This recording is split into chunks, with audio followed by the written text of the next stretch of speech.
Alright, so in last video we have seen about Amazon AI agents and something about AI agents in Amazon Bedrock.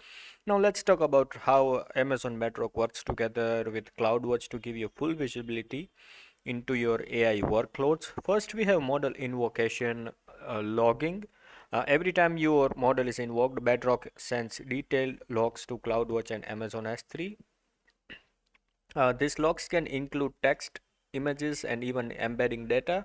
You can analyze all of this using CloudWatch logs, insights, and even set up alerts based on the behavior of your AI model.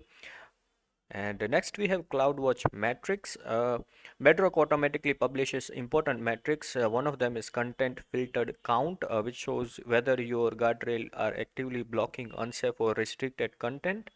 You can also create smart CloudWatch alarms based on these metrics to keep your system safe and well monitored. So yes, that is all for this topic, and in next topic we'll do a hands-on on Amazon Bedrock and CloudWatch. So yes, thank you very much for watching this video, and yes, like this video, share this video, don't forget to leave a comment and subscribe to the channel. Thank you very much. If you have any question or any doubt, feel free to ask in the comment section below. I will answer you as soon as I can. Thank you for watching. Bye and have a nice day.